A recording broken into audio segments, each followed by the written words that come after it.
भगवती सूत्र में कहा गया है, अह भन्ते उपपत्तिया वेणइया कम्मया पारिणामिया एषणं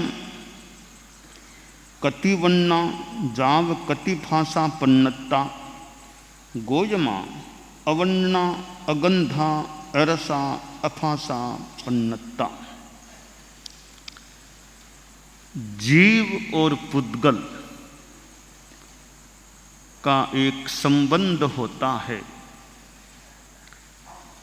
यह शरीर जो दिखाई दे रहा है औदारिक शरीर है, यह पुद्गल है और जीव मूलतः अरूपी अमूर्त है, पुद्गल मूर्त है। तो जीव और शरीर यानी जीव और पुद्गल का यह संबंध है।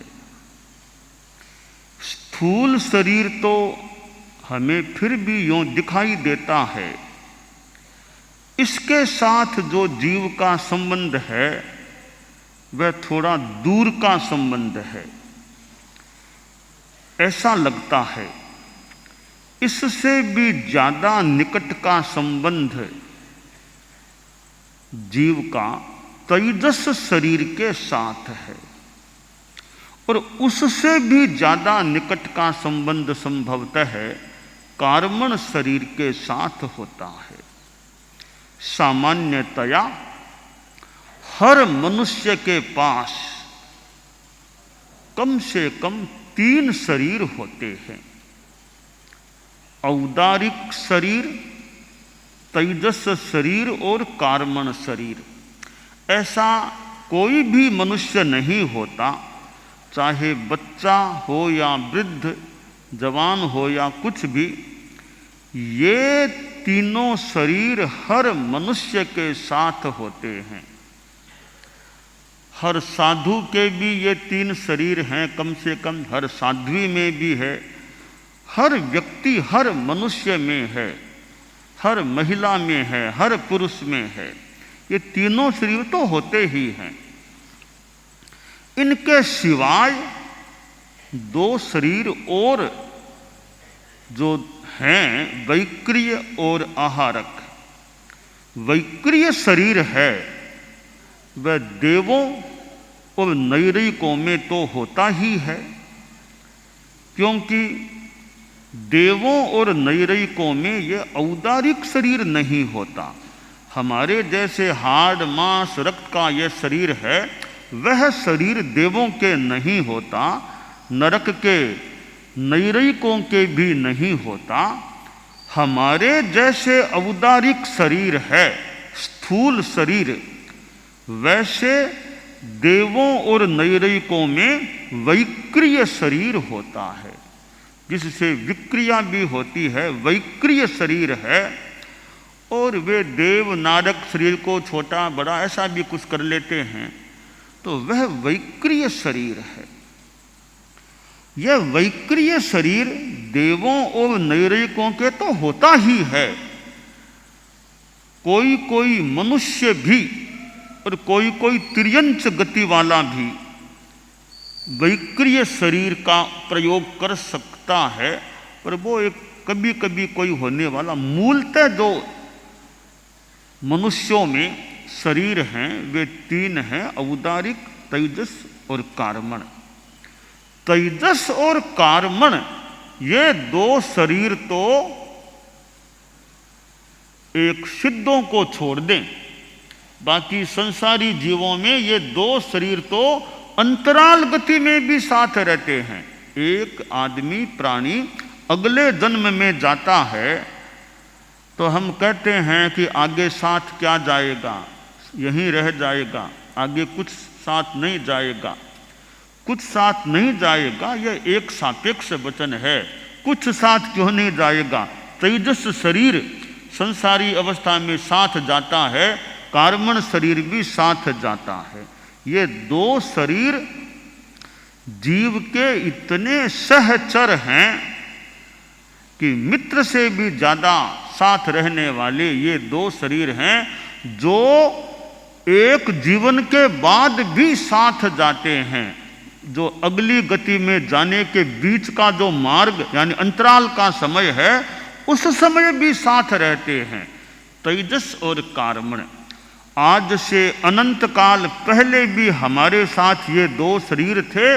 अनंत काल लगातार ये दो शरीर हमारे साथ चलते आ रहे हैं। जब तक मोक्ष नहीं होता ये दोनों शरीर साथ रहते हैं। और जो अभव्य जीव हैं उनके तो हमेशा ये दोनों शरीर साथ रहते हैं। मोक्ष उनको जाना नहीं है तो हमेशा तेजस और कार्मण शरीर उनके साथ रहते हैं। तो ये वैक्रिय शरीर मूलतः देवों नैरेकों में तो वो स्वाभाविक सा है ही, मनुष्यों तिर्यंचों में भी कहीं कहीं वो हो सकता है, विशेष कोई लब्धि स्थिति प्राप्त हो। वायुकाय, 4 स्थावर में वायुकाय है, वायुकाय भी कभी कभी वैक्रिय शरीर का धारण कर सकता है। आहारक शरीर है वो दुर्लभ सा है। वैक्रिय शरीर तो देवों में भी हो गया, नैरेकों में तो हो ही गया, इन दोनों में तो मनुष्यों में भी हो जाए, कबीर तिर्यंच गति में भी वैक्रिय हो जाए। पर आहारक शरीर एक ऐसा है जो केवल मनुष्य में ही हो सकता है और किसी भी गति में नहीं होता। इसलिए 5 शरीरों में संभवतः सबसे कम उपलब्ध होने वाला ये आहारक शरीर होता है। और हर मनुष्य के भी नहीं होता, साधु में हो सकता है और हर साधु के भी नहीं हो सकता। कोई विशेष स्तर वाले साधु हैं, कोई विशेष ज्ञानी ऐसे कोई साधु हैं, पूर्वधर ऐसे साधु पूर्व ज्ञान संपन्न, उनके वो हो सकता है। यानी रेयर केस, इन रेयर केस मान ले आहारक शरीर होता है और उसका उपयोग वह साधु करता है। साधु भी जैसे भी बहुत ज्ञानी साधु है, बहुत ज्ञानी है, जैसे कोई प्रश्न करता आ गया, अब उसने प्रश्न पूछा, अब उसका जवाब साधु के पास है नहीं। प्रश्नकर्ता को बिना जवाब भी तो कैसे भेजें, थोड़ी भुंडी भी लग जाए तो इतने बड़े ज्ञानी कहलाते हैं, मेरे प्रश्न का जवाब भी नहीं दे पाए। अब साधु क्या करे कि भाई कहीं से मंगवाएं उत्तर। जैसे आप लोगों के गृहस्थों में कोई बात आती है कि घर में कोई मांगने के लिए आ गया, सेठ साहब के घर में आ गया, वो चीज़ घर में अभी है नहीं, तो सेठ साहब कर्मचारी को कहते हैं पीछे वाले गेट से जाओ, बाजार से वो फट चीज़ लेके आ जाओ ताकि इनको दे सके। क्योंकि घर में आए हैं तो बिना मांगने के लिए आए हैं, हम खाली हाथ इनको कैसे लौटाएं, वो चीज़ दें, घर में नहीं है तो फटाफट बाजार से पीछे वाले गेट से जाओ लेके आ जाओ, इनको खाली न भेजें। तो मानो कि वो ज्ञानी साधु भी सोचता, कल्पना कर लें कि प्रश्न लेकर आया है तो खाली तो कैसे भेजें, जवाब तो इसको देना चाहिए, जवाब मेरे पास है नहीं, इतनी जानकारी नहीं है मुझे। तो जैसे सेठ साहब पीछे के गेट से भेजते हैं तो साधु भी अपने शरीर से एक पुतला वो आहारक शरीर का पुतला निकालते हैं, बड़ा सुंदर सा पुतला होता है वो जो भी, और उसको केवल ज्ञानी के पास, कि तुम केवल ज्ञानी के पास जाके उत्तर लेकर आओ, तो वो जाके उत्तर लेकर आ जाता है। इतना जल्दी सारा काम होता है, मानो कल्पना कर ले प्रश्नकर्ता को पता भी नहीं चले कोई प्रक्रिया हुई है और उत्तर मंगाया गया है, तो वो साधु जवाब मान लो दे देता है। तो वो आहारक शरीर एक पुतला सा वो ज्ञानी साधु वो आहारक लब्धि वाला साधु है, वो निकालता है आश्रय। तो इस प्रकार वो आहारक शरीर होता है, तो वो रेयर केस में कभी कभी होने वाला सा है। ये 5 शरीर हैं। तो जीव का पुद्गल के साथ शरीरों के साथ संबंध है, और कार्बन शरीर है उसके साथ इतना गहरा संबंध है कि सारा ये मालो मोटा मोटी जो कुछ कराने वाला है जीवन में, वो कार्मण शरीर का बड़ा योगदान है। यह स्थूल शरीर भी मिलता है तो ऐसे नहीं मिलता, मानो कि कार्मण शरीर के द्वारा ही इस शरीर का निर्माण कराया जाता है। जीवन में यश अपयश और जो स्थितियां घटती है उनमें बहुतों में कईयों में कार्मण शरीर का योगदान है। आदमी मंद बुद्धि वाला है, आदमी मेंटली ऐसा है, और वो सारा कार्मण शरीर के कारण से ये स्थितियां बनती हैं।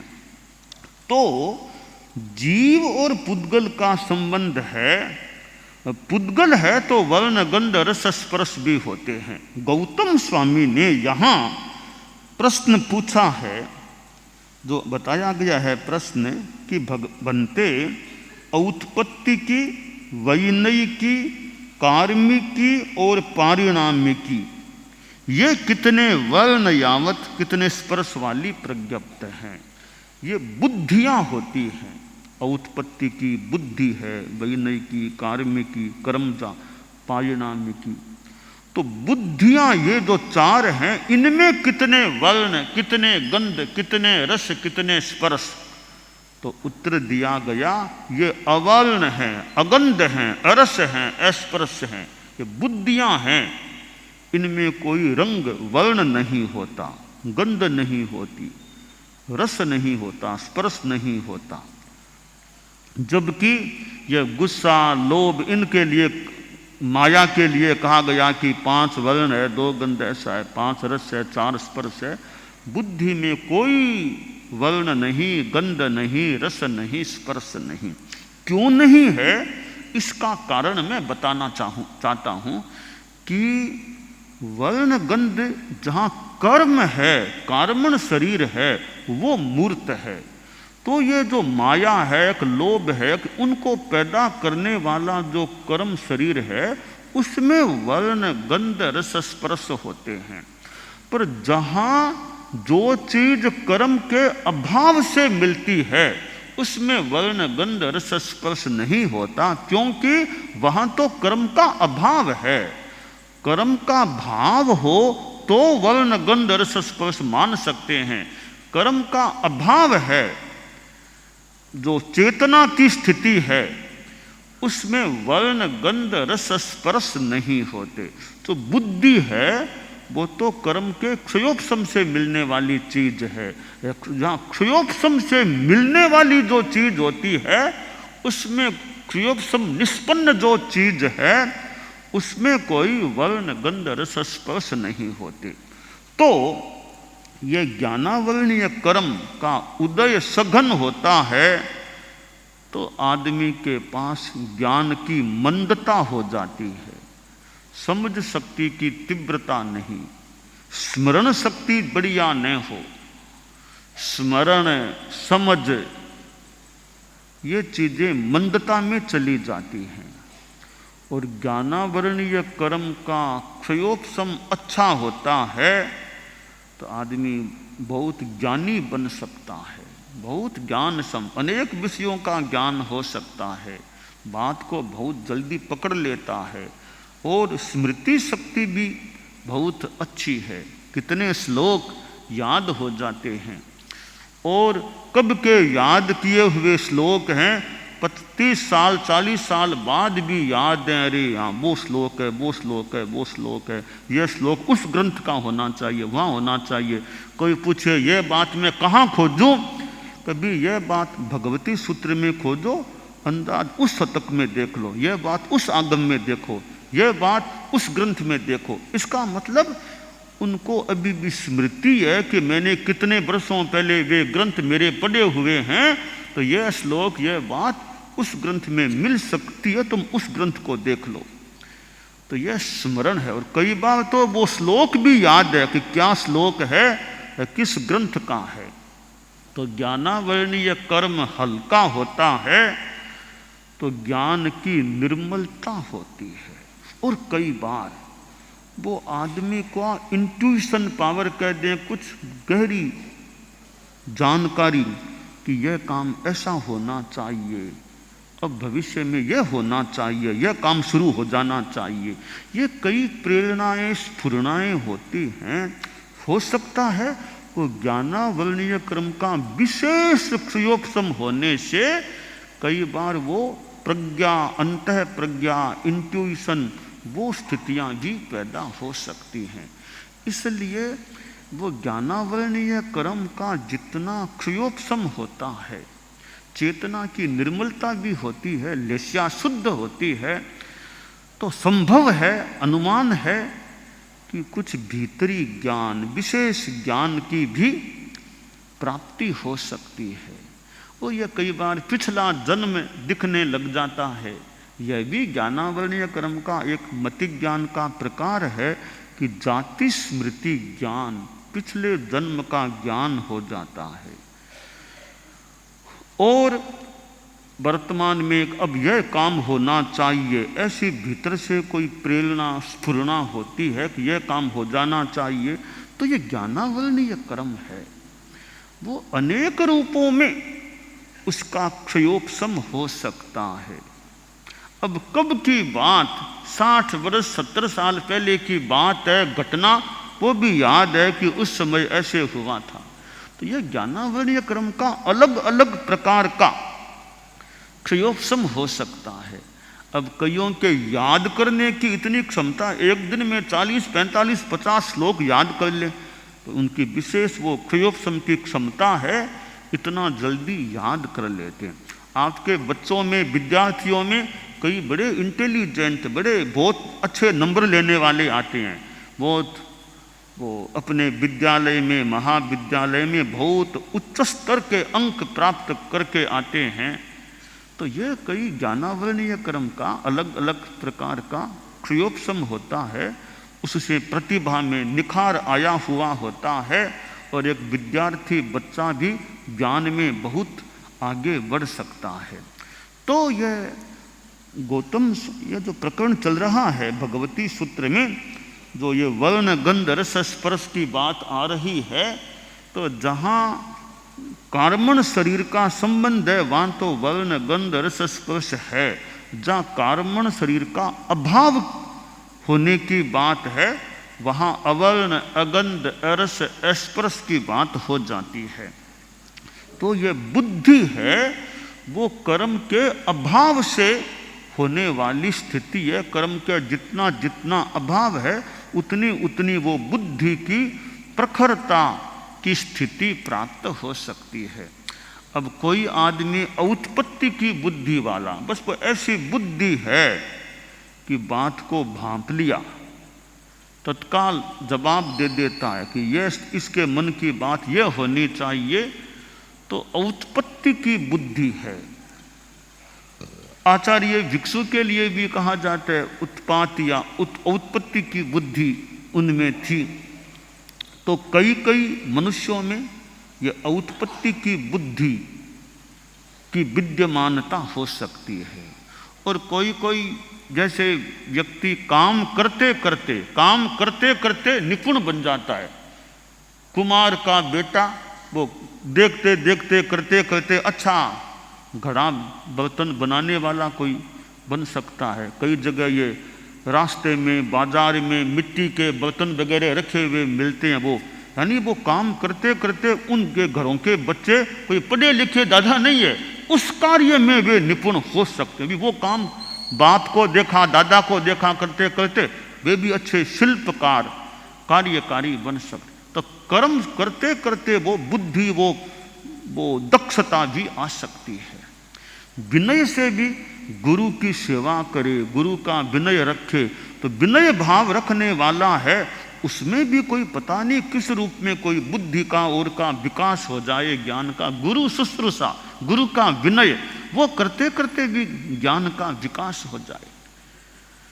और यह कुछ अवस्था परिणामी की उम्र, जो जो उम्र बढ़ती है त्यों कई बातों का ज्ञान हो जाता है।